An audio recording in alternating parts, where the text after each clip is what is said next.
करेंगे। ओके, पाठ क्रमांक 5, ईमानदारी की प्रतिमूर्ति। इसमें लाल बहादुर शास्त्री जी के उनके मतलब कार्य करने के तरीके, उनके ढंग, उनके ईमानदारी, उनकी कर्तव्यपरायणता, या जिस ईमानदारी से वो कार्य करते थे या जिस तरह से वह रहते थे, उनके जीवन के बारे में बताया गया है। तो आज हम किसका अध्ययन करेंगे? पाठ क्रमांक 5, ईमानदारी की प्रतिमूर्ति। तो स्टार्ट करें।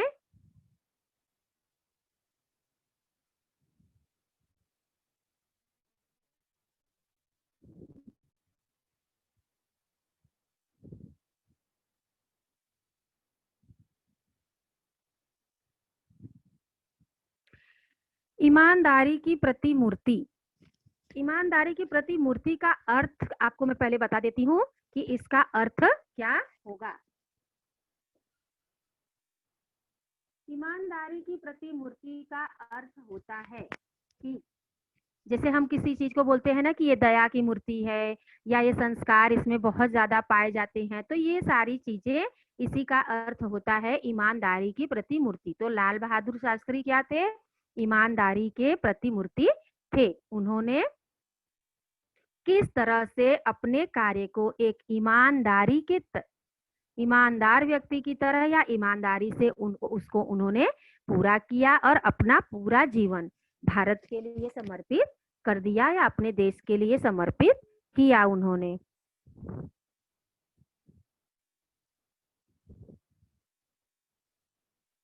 अभी हम पाठ का परिचय।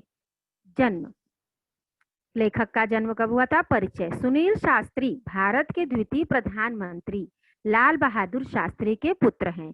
ये क्या कौन है? भारत के द्वितीय प्रधानमंत्री कौन थे? लाल बहादुर शास्त्री। उनके पुत्र कौन है? सुनील शास्त्री। आप एक राजनेता के अलावा कवि और लेखक भी हैं। ये कौन है? ये एक राजनीतिक नेता भी हैं और इसके अलावा इनका कार्य लिखना और कविताएं लिखना भी है। लेखक और कवि दोनों हैं। आपको कविता, संगीत और सामाजिक कार्यों में विशेष लगाव है। सामाजिक आर्थिक बदलाव पर अपने विचारों को आप पत्र पत्रिकाओं में व्यक्त करते रहते हैं। उस समय जो सामाजिक कार्य होते रहते हैं, आर्थिक बदलाव होता रहता है, उसको वो क्या करते हैं? अपने पत्र और पत्रिकाओं में लिखते रहते हैं, जो उस समय का समाज होता है। प्रमुख कृतियां, लाल बहादुर शास्त्री मेरे बापूजी। इस पुस्तक का अंग्रेजी में भी, इंग्लिश में भी ट्रांसलेशन करके बनाया हुआ है, अनुवाद किया गया है। अब जो गद्य हम पढ़ने वाले हैं, जो लेसन पाठ हम पढ़ने वाले हैं, जिसका अध्ययन हम करने वाले हैं, उसके बारे में देखते हैं। प्रस्तुत संस्मरण। संस्मरण का अर्थ होता है आप बीती कोई छोटी सी कहानी। हम कहीं जाते हैं तो उसका क्या होता है?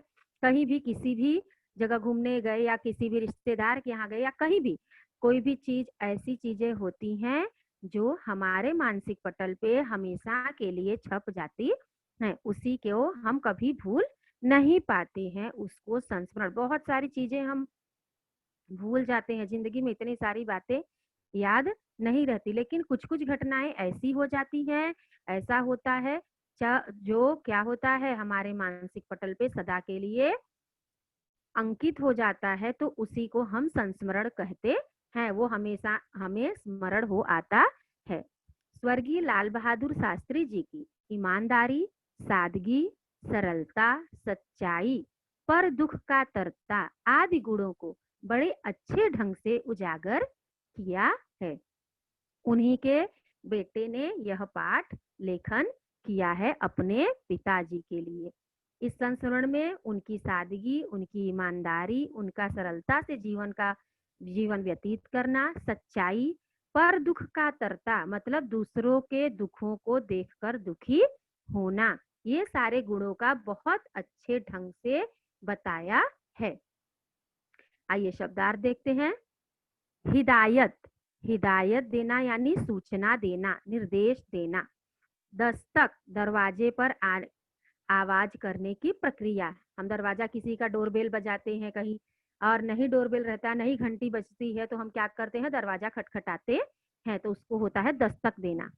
इजाजत, आज्ञा, स्वीकृति, बेतरतीब, अस्त व्यस्त, बिखरा पड़ा हुआ, किफायत, मितव्यय। इसमें दो मुहावरे भी हैं। फूट फूट कर रोना, जोर जोर से रोना, देखते रह जाना, आश्चर्यचकित होना। अब यहाँ से हम क्या करेंगे, अपने पाठ का अध्ययन शुरू करेंगे। ध्यान से सबको क्या करना है, अपने अपने बुक में देखना है और चुपचाप से सुनना है अच्छे तरीके से। हमने अपने जीवन में बाबूजी के रहते अभाव नहीं देखा। उनके न रहने के बाद जो कुछ मुझ पर बीता वह एक दूसरी तरह का अभाव था कि मुझे बैंक की नौकरी करनी पड़ी। लेकिन उससे पूर्व बापूजी के रहते मैं जब जन्मा था तब वे उत्तर प्रदेश में पुलिस मंत्री थे। उस समय गृह मंत्री को पुलिस मंत्री कहा जाता था। इसलिए मैं हमेशा कल्पना किया करता था कि हमारे पास ये छोटी गाड़ी नहीं, बड़ी आलीशान गाड़ी होनी चाहिए। बाबूजी प्रधानमंत्री हुए तो वहां जो गाड़ी खड़ी थी वह थी इम्पाला शेवरलेट।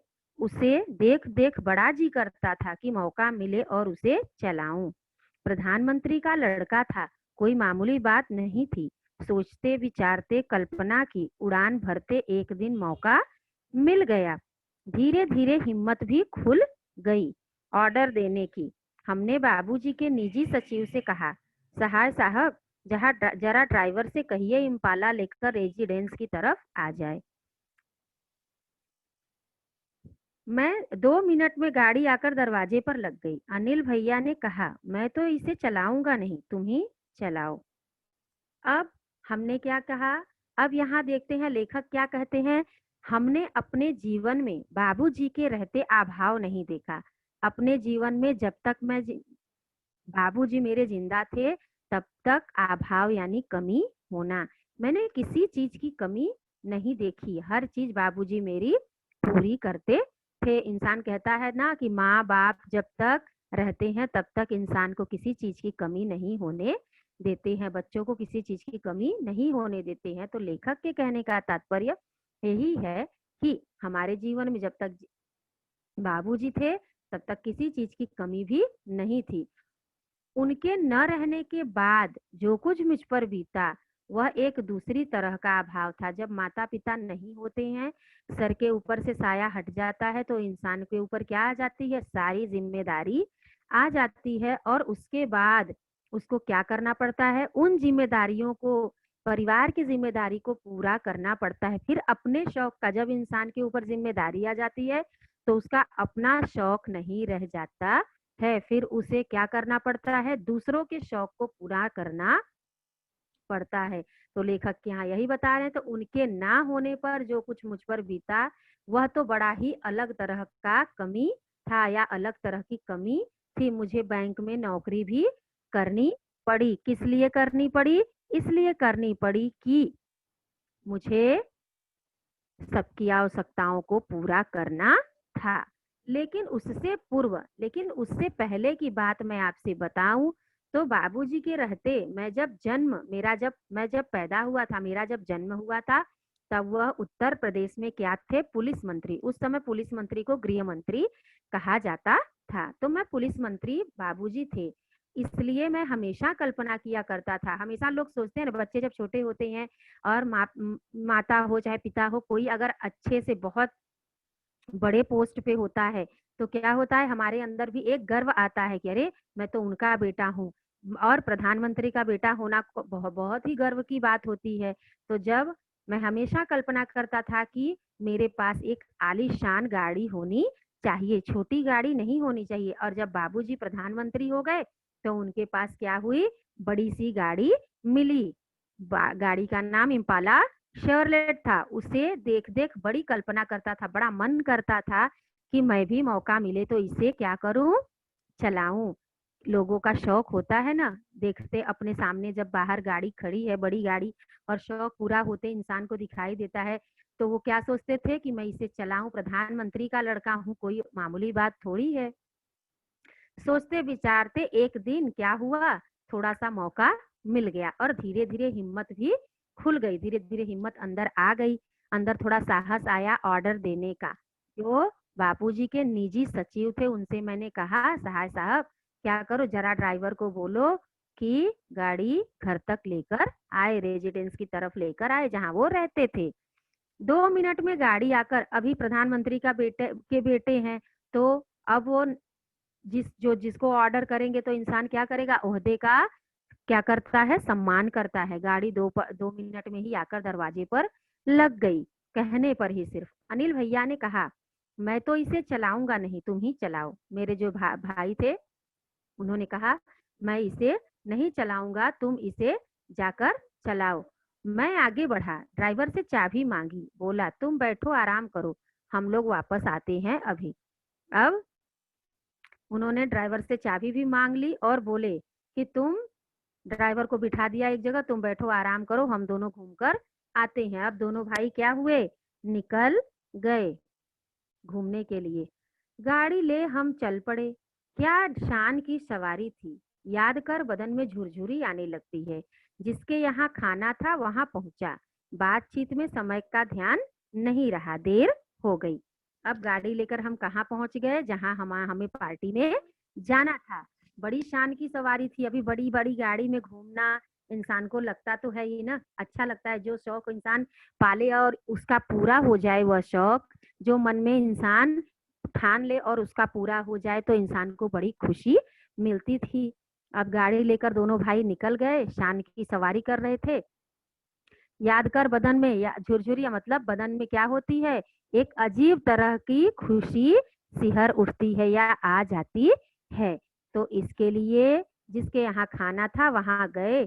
अब दिखाना था कि देखो हमारे पास भी बड़ी गाड़ी है, हम भी प्रधानमंत्री के बेटे हैं। बातचीत करते करते समय का ध्यान ही नहीं रहा, बहुत देर हो गई। याद आया बाबूजी आ गए होंगे। वापस घर आ फाटक से पहले ही गाड़ी रोक दी। अब दोनों जन वहां से क्या किए, डर के मारे वापस चल दिए कि गाड़ी तो लेकर आया हूँ, बाबूजी को ये बात क्या है पता नहीं है। अब उनको पता नहीं है तो बातचीत में क्या, अरे बाबूजी अगर आ गए होंगे तो क्या करेंगे, वह चिल्लाएंगे या जो भी है। एक इंसान के अंदर एक डर बना रहता है ना, इंसान जिसका सम्मान करता है, जिसको सम्मान देता है, या माता पिता है जो भी है जिसका अदब करता है, उससे डर भी लगता है। तो घर वापस आए और इस डर के मारे कि बाबूजी आ गए होंगे घर में तो पूछेंगे जरूर। अब मैंने गाड़ी घर के गेट से थोड़ी दूर ही खड़ी कर दी, इसलिए कि आवाज आएगी तो क्या होगा, बाबूजी को समझ में आ जाएगा। उतरकर गेट तक आया, संतरी को हिदायत दी, जो वहां खड़े रहते हैं वॉचमैन, यह सैल्यूट वैल्यूट नहीं, बस धीरे से गेट खोल दो। अब मैंने वॉचमैन को बोला कि सैल्यूट वैल्यूट मत करो, धीरे से गेट खोलो जिससे कि आवाज ना हो और मैं घर के अंदर प्रवेश कर सकूं। वह आवाज करे तो उसे बंद करो, खुला बंद मत करना। अगर आवाज करे, गेट है बड़े गेट लोखंड के जो बने होते हैं दरवाजे के, तो वो क्या होते हैं, जब वॉचमैन खोलता है या बंद करो तो उससे आवाज आती ही आती है। अब दोनों भाई इस तरह से बोल रहे थे कि अगर इससे आवाज आएगी तो इसे क्या करना, बंद मत करना, खुला ही छोड़ देना। बाबूजी का डर, वह खटपट सैल्यूट मारेगा तो आवाज होगी और फिर गेट की आवाज से बाबूजी हम लोगों को लौटने का अंदाजा हो जाएगा। हम क्या करेंगे, अगर संतरी ने क्या किया, देखो अब यहाँ दोनों भाई किस तरह से चालाकी कर रहे हैं। और सबसे बड़ी चीज, जब हम बड़ों का सम्मान, डर एक डर नहीं होता, डर ये होता है कि जब हम सामने वाले का सम्मान करते हैं तो हमारे अंदर उसके प्रति एक अदब की भावना होती है। उसी लिए हम क्या करते हैं, उसी चीज को हम हमेशा सम्मान करते हैं। तो बाबूजी का एक डर था, वो खटपट से क्या करेगा, सैल्यूट मारेगा, आवाज करेगा, दरवाजा खोलेगा तो क्या करेगा, आवाज आएगी ही आएगी और बाबूजी क्या करेंगे, बाबूजी को खबर हो जाएगी कि हम देर से पहुंचे हैं घर पर।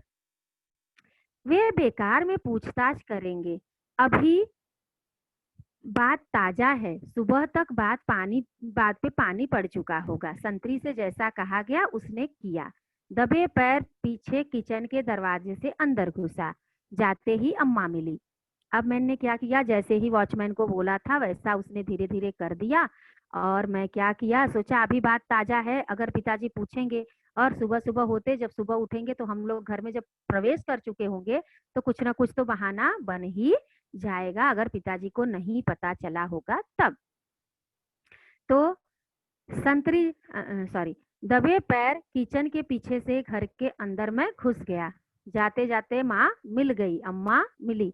अब माँ ऐसी चीज होती है कि जब तक बच्चे अपने घर में नहीं आते हैं, पिताजी माँ कितना भी बच्चे को डांटे, कितना भी बच्चे को मारे, कितना भी कुछ भी करे, लेकिन अगर उसके सामने उसके बच्चे को दूसरा कोई डांटता है, मारता है, उसका पिता ही क्यों ना हो, लेकिन माँ को बुरा लगता है, माँ को तकलीफ भी होती है। आप लोगों ने भी घर में देखा होगा कि जब मम्मी डांटती है तो डांट लेती है, अगर उसे दूसरा कोई डांट, नहीं नहीं रहने दो, जाने दो, बच्ची है, समझ जाएगी, बच्चा है, ये है वो है, तुम मेरे बच्चे को क्यों डांटे, बहुत सारी चीजें हो जाती हैं। तो अम्मा मिल गई, पूछा बाबूजी आ गए हैं, कुछ पूछा तो नहीं, बोली हाँ आ गए हैं, मैंने बता दिया।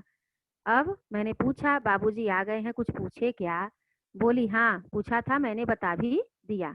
आगे कुछ कहने की हिम्मत नहीं पड़ी, यह जानने सुनने की कि बाबूजी ने क्या कहा, फिर हिदायत दी सुबह किसी को कमरे में मत भेजिएगा। अब दोनों भाई क्या कह रहे हैं, कुछ भी कहने की हिम्मत नहीं थी, अब तो बाबूजी जान ही चुके हैं क्योंकि माँ ने उन्हें बता दिया। अब जानने सुनने के लिए, सुनने की बाबूजी क्या कहेंगे, कुछ भी हिदायत दिए। अब माँ को बोल दिए कि सुबह जब हम लोग सोए रहेंगे तो किसी को भी अंदर कमरे में मत भेजना। ये डर था कि अगर बाबूजी सुबह सुबह आ गए तो क्या करेंगे, यह करेंगे कि सुबह सुबह ही मुझे हर बात का जवाब देना पड़ेगा। रात देर हो गई, सुबह देर तक सोना होगा। सुबह 5:30 6 बजे किसी ने दरवाजा खटखटाया। अब रात को तो देर हो गई थी, जब देर से इंसान सोएगा तो देर तक सोता ही रहेगा, सुबह उठेगा नहीं। नींद हो जब कंप्लीट हो जाती है नींद तो अपने आप आंख खुल जाता है, अपना शरीर रिलैक्स हो जाता है, आराम जब पूरा कर लेता है तो अपने आप आंख खुल जाती है। लेकिन अगर देर रात को सोओगे तो क्या होता है, आंख खुलती नहीं है, तकलीफ होती है। तो सुबह के 5:30 6 बजे ही किसी ने दरवाजा खटखटाना शुरू कर दिया। अब नींद लगी थी, देर रात तक घूम कर आया था, सोया था, तो नींद तो खुल ही नहीं रही थी और नींद टूटी। मैंने बड़ी तेज आवाज में कहा, देर रात को आया हूँ, सोना चाहता हूँ, सोने दो। अब इंसान क्या करता है, जब नींद में रहता है तो उसको ये पता नहीं होता कि कौन बुला रहा है, क्या कर रहा है, क्या पूछ रहा है, उसको ये रहता है कि बस मेरी नींद पूरी होनी चाहिए। तो इंसान कभी कभी क्या करता है, झल्लाकर गुस्सा कर भी आवाज में, तेज आवाज में बोलता है, अरे सो रहा हूँ, सोने दो, रात को देर से सोया हूँ। आप भी कभी, अगर आप लोग भी सोते होगे या कोई भी सोता होगा तो क्या होता है, वह चीज हमें झुलझुलाहट होती है। क्यों होती है, इसलिए होती है कि शरीर तब तक रिलैक्स नहीं होता, आंख खुलती ही नहीं है। जब माइंड और शरीर सब रिलैक्स हो जाता है, इंसान नींद पूरी हो जाए, 6 घंटे की नींद उसे चाहिए ही चाहिए, 6 घंटे नहीं तो 5 घंटे तो इंसान को सोना ही चाहिए। तो देर रात तक आए थे, अब जोर से चिल्लाए, सोने दो, यह सोचकर कि कोई नौकर चाय लेकर आया होगा जगाने। अब ये सोचे कि कोई नौकर आया होगा चाय लेकर तो जोर से चिल्ला दूंगा, वापस चला जाएगा और हम लोग क्या करेंगे, सो लेंगे। लेकिन दरवाजे पर दस्तक फिर पड़ी, तो इसलिए दस्तक दरवाजा फिर से खटखटा पड़ा। फिर किसी ने खटखटाया, झुंझलाता जोर से बिगड़ने के मूड में दरवाजे की तरफ बढ़ा बढ़ा बड़बड़ाता हुआ। अब मुझे क्या हुआ, झुंझलाहट हो गई, गुस्सा में आ गया और जोर से बिगड़ने के मूड में, जोर से बिगड़ने को मतलब उसे डांटने के मूड में मैं क्या किया, दरवाजे की तरफ आगे बढ़ा और मैं बड़बड़ा भी रहा था। दरवाजा खोला, पाया बाबूजी खड़े हैं। अब सोचो, नौकर जान पड़ता था, सोचे कि अब जाऊंगा तो जोर से नौकर को क्या करूंगा, चिल्लाऊंगा। लेकिन जब दरवाजा खुला तो कुछ और ही दिखाई दिया, सामने बाबूजी ही खड़े थे। अब वो क्या करते, हमें कुछ न सूझा, माफी मांगी, बेध्यानी में बात कह गया हूँ। अब कुछ भी सूझ नहीं रहा था कि बापूजी खड़े हैं तो अब उनको क्या बोला जाए। आया था कि इसी इरादे से कि कोई नौकर होगा उसे डांट दूंगा, जोर जोर से वापस चला जाएगा और सो जाऊंगा। लेकिन यहाँ तो बात कुछ और ही हो गई, बाबूजी खड़े थे, कुछ सूझा नहीं। अब जब सामने इंसान देखता है और गलती किया रहता है तो उसकी आंखें क्या होती हैं, झुक जाती हैं और कुछ भी उन्हें सूझ नहीं रहा था लेखक को। अब उन्होंने तुरंत माफी मांग लिया। वे बोले, कोई बात नहीं, आओ आओ, हम लोग साथ साथ चाय पीते हैं। अब पिताजी ने क्या कहा, कोई बात नहीं बेटा, आओ साथ साथ चाय पीते हैं। देखो, कभी कभी ऐसा होता है इंसान को कि कोई परिस्थिति ऐसी आती है तो बच्चे को क्या करते हैं, मार के डांट के। अगर वो बच्चा नहीं समझता है तो क्या होता है, अगर उसको दो बातें प्रेम से समझाओ, बहुत प्यार से, एक तरीका होता है उसको समझाने का, कुछ ऐसा उसके सामने करो जिसे उसे अपने आप पर ही क्या हो, गिल्टी फील होने लगे या अपने आप पे पछतावा होने लगे, वो पछताने लगे कि मुझे क्या करना चाहिए था, ऐसा कार्य नहीं करना चाहिए था। आज के जनरेशन में ये सारी चीजें कम पाई जाती हैं। बड़ों का सम्मान, बड़ों के सामने अदब अदब से बात करना, या बड़ों के सामने अगर बड़े घर में आए तो उठकर बैठ जाना, या उनको बोलना बैठने के लिए, या उनको चाय पानी पूछना, आज के बच्चों में बहुत कम पाया जाता है, बहुत कम देखा जाता है। बच्चे फटाक से अगर गलत नहीं है तो दूसरों को जवाब देते हैं, और गलत है तो भी जवाब देते हैं, अगर हो गया तो हो गया, क्या करना है। तो ऐसा होना नहीं चाहिए। अपने से बड़ों का सम्मान ही, कभी हम भी बड़े बनेंगे, हमसे भी कोई छोटा होगा तो क्या होता है, अगर हमसे छोटा कोई हमें कुछ अलग बात बोलता है तो वह चीज हमें भी बुरा लगता है, हमें भी तकलीफ देती है। इसलिए हमें दूसरों का सम्मान और अपने से बड़ों का सम्मान करना ही चाहिए। हमने कहा ठीक है, बस जल्दी जल्दी हाथ मुंह धो चाय के लिए टेबल पे जा पहुंचे। अगर दूसरा कोई होता तो अगर यही कह देता, नहीं पिताजी मैं देर से आया हूँ, मैं सोना चाहता हूँ, मुझे सोने दो, तो क्या पिताजी जबरदस्ती जगाकर लेकर जाते? नहीं। लेकिन मन में एक सम्मान की भावना थी, जिसे पिताजी को क्या करना था, सम्मान देना था। हम इतनी देर रात तक सोए, नौकर को जवाब देना था लेकिन पिताजी को जवाब नहीं देना था। हमने कहा ठीक है, बस जल्दी से हाथ मुंह धोकर हम चाय के टेबल पर पहुंच गए। लगा उन्हें सारी राम कहानी मालूम है। अब ऐसा लग रहा था कि उन्हें सब कुछ पता है, पर उन्होंने कोई तर्क नहीं किया। उन्हें सब कुछ पता है, उन्होंने कुछ भी पूछा नहीं, न कुछ जाहिर होने दिया, और उन्होंने कुछ समझने भी नहीं दिया। ऐसा लग रहा था वो ऐसा कर रहे थे कि जैसे मुझे कुछ भी पता न हो, वो कुछ भी हमारे सामने जाहिर नहीं होने दे रहे थे। कुछ देर बाद चाय पीते पीते बोले, अम्मा ने कहा तुम लोग आ गए हो, पर तुम कहते हो रात बड़ी देर से आए, कहाँ चले गए थे? देखो, चाय पीते पीते अब बोलने का तरीका देखो। कुछ देर बाद चाय पीते पीते उन्होंने कहा, अम्मा ने कहा था कि तुम लोग तो आ गए हो, और तुम अभी सुबह बोल रहे हो कि रात बड़ी देर से आया। कहाँ चले गए थे? क्या कहीं गए थे क्या? जवाब दिया। अब मैंने जवाब देना उचित समझा, जवाब देना ही था। हाँ बाबूजी, एक जगह खाने पर चले गए थे। उन्होंने आगे प्रश्न किया, लेकिन खाने पर गए थे तो कैसे? जब मैं आया तो फिएट गाड़ी गेट पर खड़ी थी। गए कैसे? अब देखो, जो पर्सनल गाड़ी थी वो तो खड़ी थी, कहाँ खड़ी थी? गेट पर ही खड़ी थी। तो जब मैं आप लोग खाना खाने गए, अगला प्रश्न पिताजी ने क्या कहा, खाने पर गए थे तो कैसे गए? फिएट गाड़ी तो गेट पे खड़ी थी, हमारी गाड़ी तो गेट पर ही खड़ी थी, तो आप लोग गए कैसे थे? कहना पड़ा, हम इम्पाला शेरलेट से लेकर गए थे। अब सच्चाई बोलना ही पड़ा। अगर उस समय पिताजी का भी रवैया कुछ अलग होता तो बच्चों का भी रवैया अलग होता। इसलिए दोनों के अंदर अंडरस्टैंडिंग होना बहुत जरूरी होता है। यहाँ यह कहानी के माध्यम से, इस पाठ के माध्यम से लेखक हमें यह बताना चाहते हैं कि अगर पेरेंट्स कुछ बोलते हैं तो बच्चों को ध्यान से ध्यान देना चाहिए, हमेशा हमारी भलाई के लिए बोलते हैं। और बड़ी चीज यह है कि जब बच्चे बड़े हो जाएं तो माता पिता को भी बच्चों से किस तरह बात करना चाहिए। अब वो अगर चिल्लाए होते, झल्लाए, क्यों गए तुम, ये है वो है ऐसा है, तो बच्चे भी झल्लाकर चिल्लाकर ही जवाब देते। लेकिन उन्होंने ऐसा नहीं किया, इस तरह से प्रश्न पूछा कि सही सही जवाब देना ही पड़ा। अब हम लोगों ने बता दिया। बोले, ओह, तो आप लोगों की बड़ी गाड़ी चलाने का, आप लोगों को क्या है, बड़ी गाड़ी चलाने का शौक है। अब ऐसा बापूजी बोल उठे। बाबूजी खुद इम्पाला का प्रयोग न के बराबर करते थे। क्यों? क्योंकि वह उन्हें सरकार से मिली थी, लेकिन वो न के बराबर उसका उपयोग किया करते थे। गेस्ट के आने के बाद ही निकलती थी। कोई गेस्ट वगैरह बड़े लोग आते थे तभी वह गाड़ी निकाली जाती थी। उनकी बात सुन मैंने अनिल भैया की तरफ देख आंख से इशारा किया। मैं समझ गया कि यह इशारा इजाजत का है। अब हम उसका आए दिन प्रयोग कर सकेंगे। अब उन्होंने क्या किया, जब उन्होंने कुछ भी नहीं बोला तो बोला कि आपको बड़ी गाड़ी चलाने का शौक है, तो दोनों भाई आपस में इशारेबाजी से बात करने लगे कि पिताजी जब डांट नहीं रहे हैं, कुछ बोल नहीं रहे हैं, तो क्या करेंगे। अब यह करेंगे कि इशारा करेंगे, इशारा एक दूसरे से बातें कर लिए कि अब हमें रोज यह गाड़ी चलाने को मिलेगी क्योंकि पिताजी कुछ भी नहीं बोल रहे हैं। चाय खत्म कर उन्होंने कहा, सुनील जरा ड्राइवर को बुला दीजिए।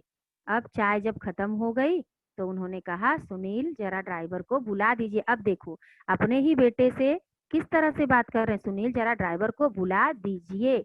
जैसे हम अपने बड़ों से बात करते हैं, बात करने का भी एक तरीका होता है। जो बात करने का तरीका होता है वो अपने व्यक्तित्व को बताता है, अपनी पर्सनालिटी को व्यक्त करता है। तो इसलिए हमें हमारे बात करने का जो तरीका होता है वह बहुत अच्छा रखना चाहिए। मैं ड्राइवर को बुला लाया। उससे उन्होंने पूछा, तुम लॉगबुक रखते हो ना। अब वो पूछताछ करने लगे, क्या पता था, वो तो सिर्फ ड्राइवर को बुला कर लाए, उनको थोड़ी पता था कि पिताजी क्या करने वाले हैं। पिताजी ने ड्राइवर से पूछा, तुम लॉगबुक रखते हो। उसने हाँ में उत्तर दिया। लॉगबुक का मतलब है जो जब वह गाड़ी जितने किलोमीटर चलती है, जितना पेट्रोल लगता है, तो उस गाड़ी का हिसाब किताब रखना पड़ता था उस लॉगबुक में। उन्होंने आगे कहा, एंट्री करते हो, कल कितनी गाड़ी इन लोगों ने चलाई। वह बोला 14 किलोमीटर। उन्होंने हिदायत दी, उसमें लिख दो 14 किलोमीटर निजी उपयोग। अब देखो कितने ईमानदार थे। आजकल के नेताओं में, आजकल के बड़े लोगों में या आजकल के लोगों में इतनी ईमानदारी देखने को नहीं मिलती है। भ्रष्टाचार, करप्शन हर जगह फैला हुआ है। लेकिन उन्होंने क्या किया, लॉग बुक में यह चीज लिखवाई, कितना गाड़ी चला है, 14 किलोमीटर। तो उसमें लिखो कि 14 किलोमीटर मैंने अपने पर्सनल निजी उपयोग के लिए इस गाड़ी का उपयोग किया है। क्यों, क्योंकि वह सरकार की तरफ से मिली थी और सरकारी कार्यों के लिए मिली थी, लेकिन मैंने इसका उपयोग निजी तरीके से किया। मेरे बच्चों ने उसको लिखो। तब भी उनकी बात हमारी समझ में नहीं आई। फिर उन्होंने अम्मा को, अभी भी हमें पिताजी के बात समझ में नहीं आ रही थी कि वो क्या करने वाले हैं। उन्होंने अम्मा को बुलाने के लिए कहा। अम्मा जी के आने पर बोले, सहाय साहब से कहना 60 पैसे प्रति किलोमीटर के हिसाब से पैसा जमा करवा दें। अब अपने सचिव, सहाय साहब जो सचिव थे, अम्मा को बुलाया। अम्मा से कहा कि अम्मा जी के आने पर बोले, सहाय साहब से बोलना कि सब 60 पैसे में मिलता होगा पेट्रोल डीजल जो गाड़ी रही होगी, तो 60 पैसे प्रति किलोमीटर के हिसाब से पैसा तुम जमा करवा देना, क्योंकि उस गाड़ी का उपयोग हमारे बच्चों ने निजी काम के लिए किया है। इतना ईमानदार कोई हो सकता है? नहीं हो सकता। आजकल तो गाड़ियां मिली तो इंसान सरकारी से ज्यादा अपने निजी कार्यों में उसको क्या करता है, उपयोग करता है। पैसा मिला तो लोगों को उपयोग, लोगों को सहायता देने के बदले क्या होता है, अपने भर भर के रख लेंगे, लेकिन उसका उपयोग दूसरों को नहीं मिलेगा, खुद ही उपयोग करते हैं। तब के जमाने से आज के जमाने से कितना फर्क हो गया है। इतना जो कहना था कि हम और अनिल भैया वहां रुक नहीं सके। इतना पिताजी की बात, इतना बाबूजी का बात जो वो कहे, तो हम दोनों भाई को रुकने की हिम्मत पिताजी के सामने नहीं पड़ी। क्यों नहीं पड़ी? कि वो इतने ईमानदार हैं कि हम लोग, इतना शौक था, हमको डांटे नहीं। उन्होंने क्या किया, पैसा भरवा दिया, ड्राइवर को पूछ लिया, लेकिन हमको डांटा नहीं उन्होंने। अगर इस तरह से नहीं डांटा, अब उनके दोनों भाइयों को समझ में वह बात आ गई और रुकने की हिम्मत पिताजी के सामने नहीं पड़ी, और वो निकलकर भागकर दूसरे कमरे में पहुंचे। जो रुलाई छूटी तो वह कमरे में भागकर पहुंचने के बाद भी काफी देर तक बंद नहीं हुई। अब रुलाई आने लगी, दोनों भाइयों को रोने लगे। क्यों रोने लगे? काफी देर तक वो रुलाई बंद नहीं हुई कि हमारे पिताजी इतने ईमानदार हैं, सरकारी कार्य के लिए गाड़ी मिली है, हमें इतना बड़ा शौक नहीं पालना चाहिए। वो तो इतने बड़े प्रधानमंत्री होने के बावजूद भी क्या करते हैं, जब कोई गेस्ट बड़ा आता है तभी उसका उपयोग करते हैं, तो हम अपने निजी कार्य के लिए उसका उपयोग कैसे किए? हमें यह कार्य नहीं करना चाहिए था। आखिर लास्ट में पिताजी को शर्मिंदा होना पड़ेगा। इन सब बातों को सोचकर क्या हुआ, लेखक और उनके भाई दोनों जन फूट फूट कर रोने लगे, जोर जोर से रोने लगे। यह चीज क्या हुआ, उनके अंदर पछतावा होने लगा। अगर पछतावा ना होता तो रुलाई कभी नहीं आती, लेकिन हृदय में पछतावा हो रहा था, इसलिए वह क्या कर रहे थे, रो रहे थे।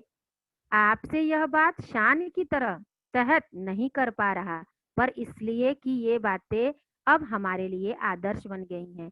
मैं आपसे, अब ये लेखक क्या कह रहे हैं, हमको बोल रहे हैं, हमें बता रहे हैं कि आपसे ये शान की तहत नहीं बोल रहा हूँ कि मैं बड़ा, हम लोगों का इतना बड़ा शान था, प्रधानमंत्री का बेटा था। ये बातें मैं आपसे इसलिए बता रहा हूँ कि आज वह बातें, पिताजी का वह कार्य, वह बात हमारे लिए क्या है, आदर्श बन गया है कि पिताजी ने इतने अच्छे अच्छे कार्य किए जिससे हमें भी बहुत सारी चीजें सीखने को मिली, इसलिए वह आदर्श बन गई हैं। सक्रिय राजनीति में आने पर, सरकारी पद पाने के बाद क्या उसका दुरुपयोग करने की हिम्मत मुझ में हो सकती है? अब मैं जब राजनीति में आऊंगा और सरकारी पद कोई पा जाऊंगा, तो मुझे इस तरह से अपने सरकारी कार्यों को या सरकारी सुविधाएं जो मुझे मिलेंगी उसका मैं दुरुपयोग करने का, मतलब अपने निजी चीज के लिए या उसका दुरुपयोग करने की हिम्मत मुझ में कभी भी नहीं आएगी। क्यों नहीं आएगी? क्योंकि जब मेरे पिताजी ने ही ऐसा नहीं किया, ये सब चीजें मैंने उनसे सीखी हैं, अब कभी भी ऐसा हिम्मत मैं नहीं कर सकूंगा। आप ही सोचें, मेरे बच्चे कहते हैं कि पापा आप हमें साइकिल से भेजते हैं, पानी बरसने पर रिक्शे से स्कूल भेजते हैं, पर कितने ही दूसरे लोगों के लड़के सरकारी गाड़ी से आते हैं। अब सोचिए कि मैं किस तरह करूं। एक दिन गाड़ी ले जाने पर मेरे पिताजी ने उसका पैसा भरा, तो मैं भी तो सरकारी कर्मचारी हूँ। मैं इन सब चीजों को, मेरे भी बच्चे बोलते हैं कि आप मुझे साइकिल से स्कूल भेजते हो, बरसात होती है तो रिक्शे से भेज देते हो।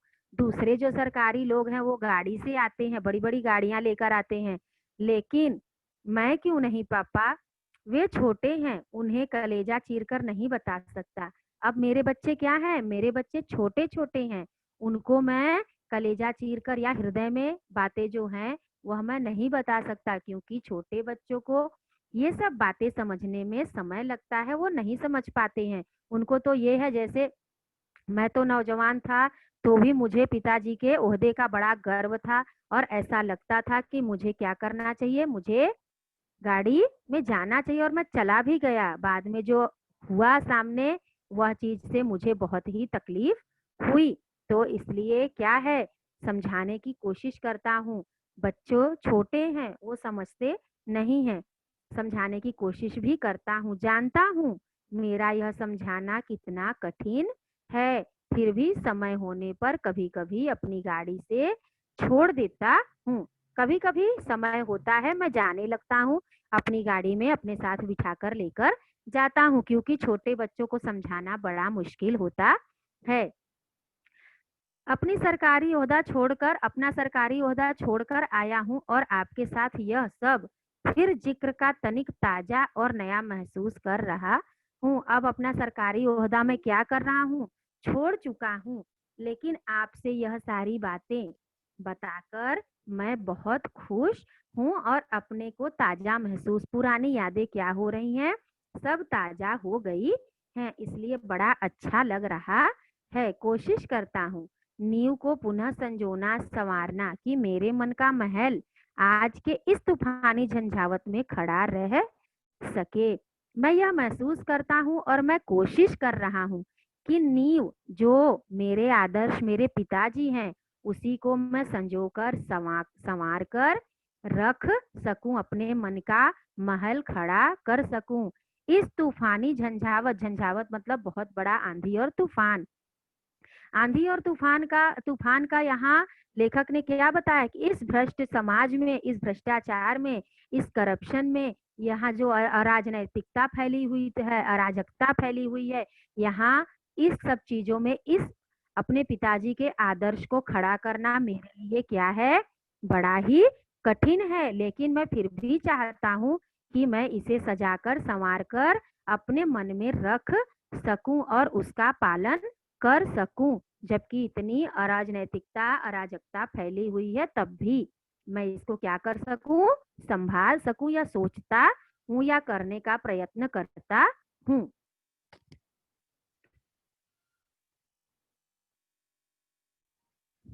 याद आते हैं बचपन के हसीन दिन, वो पल जो मैंने बाबूजी के साथ बिताए। वे अपना व्यक्तिगत काम मुझे सौंप देते थे। अब क्या होता है, अब मुझे क्या होता है, बड़ा याद आता है जब बचपन में मैं बाबूजी के सारे कार्य किया करता था। आजकल किसी को अपने अपने कार्यों के सिवाय किसी का कार्य अच्छा नहीं लगता है, मन नहीं करता है करने का। माँ पिताजी एक काम बोलेंगे तो बच्चों को क्या आता है, गुस्सा आता है, बच्चे झुंझला जाते हैं। लेकिन ऐसा नहीं, और पहले के लोग क्या करते थे, एक गर्व महसूस करते थे कि मेरे पिताजी ने मुझे काम बोला है तो वो कार्य हमें करना ही है। वे अपना व्यक्तिगत काम मुझे सौंप देते थे और मैं कैसा गर्व अनुभव करता था। मैं बड़ा एक गर्व अनुभव, बड़ा मन में सम्मान अनुभव करता था कि मुझे मेरे पिताजी क्या करते हैं, मुझे अपना काम सौंपते हैं। तो एक होड़ थी जो हम भाइयों में लगी रहती थी, एक होड़ लगी रहती थी। होड़ लगना यानी मन में स्पर्धा होना, एक कंपटीशन लगा हुआ रहता था कि किसे कितना काम पिताजी देंगे और कौन कितना काम करेगा। सुनील मेरी अलमारी, और कौन उसे कितना सफाई से कर सकता। एक दिन बोले, सुनील मेरी अलमारी बेतरतीब हो रही है, तुम उसे ठीक कर दो। तो वो क्या किए, सुनील से बोले कि मेरी अलमारी थोड़ी खराब हो गई है, उसे ठीक कर दो और कमरा भी ठीक कर देना। अब वो क्या बोल रहे हैं कि मेरी अलमारी खराब हो गई। बचपन में आजकल के बच्चों को क्या होता है, आजकल के बच्चों को ये सब कार्य अच्छे नहीं लगते हैं। मोबाइल चलाना, व्हाट्सएप चलाना, फेसबुक चलाना, ये सब चीजें ज्यादा अच्छी लगती हैं। स्मार्ट जमाना हो गया है, समय तब से बहुत बदल, लाल बहादुर शास्त्री के जमाने की बात है, एक युग बीत गया। लेकिन समाज तो वही है, इंसान तो वही है, थोड़ा परिवर्तन हो गया है। लेकिन अपने माँ और पिताजी का सम्मान करना बहुत अच्छी बात होती है और हमें करना भी चाहिए। जो ये सब अगर हम करेंगे तो क्या होगा, ये सारी चीजें हमें करते रहना चाहिए। अगर हम करेंगे तो शायद बहुत ही अच्छा हमारे लिए होता है। तो यह लाल बहादुर शास्त्री जी के जीवन के बारे में, ईमानदारी के बारे में यहाँ लेखक ने इतनी सारी बातें कही कि इम्पाला गाड़ी से गए, उसको उन्होंने क्या किया, डांटा नहीं, चिल्लाया नहीं, लेकिन उसको उन्होंने इस तरह से बता दिया, इस तरह से कर दिया कि वो सारी बातें उनके लिए क्या बन गई, हमारे दोनों भाइयों के लिए आदर्श बन गई। तो इस तरह इंसान क्या करता है, पीढ़ी दर पीढ़ी कुछ न कुछ सीखता है।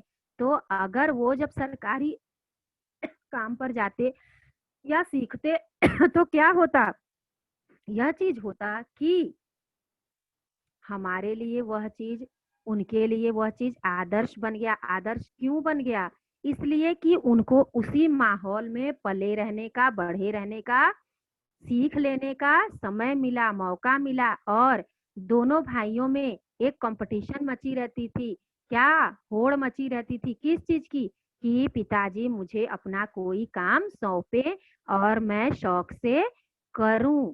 इन सब चीजों को, बच्चों को नहीं डांटे, बच्चों को नहीं समझाए, उन्होंने ऐसा कार्य किया जो सामने बच्चों के प्रस्तुत हो गया और उसको समझना उनके लिए क्या हो गया, आसान हो गया। और बच्चे क्या हुए, शर्म से उनका सर नीचे झुक गया और फूट फूट कर रोने लगे। फूट फूट कर क्यों रोने लगे, इसलिए रोने लगे कि मुझे यह गलत कार्य नहीं करना चाहिए था। क्यों नहीं करना चाहिए था, क्योंकि ये गलत है, इससे मेरे पिताजी के मान सम्मान में ठेस पहुंचेगी। या जब पिताजी इसका यूज नहीं करते हैं, इस्तेमाल नहीं करते हैं, तो हमें भी ऐसा कार्य नहीं करना चाहिए समाज में कि हमारे जैसे बच्चों की वजह से हमारे पिताजी के प्रतिष्ठा पे या सत्यता पे या ईमानदारी पे या किसी भी चीज पे दाग धब्बा लग सके। तो इसलिए उन्होंने यह सारे चीजों को अपनाया और बाद में चलकर यही बातें दोनों बच्चों के लिए क्या बन गई, आदर्श बनी।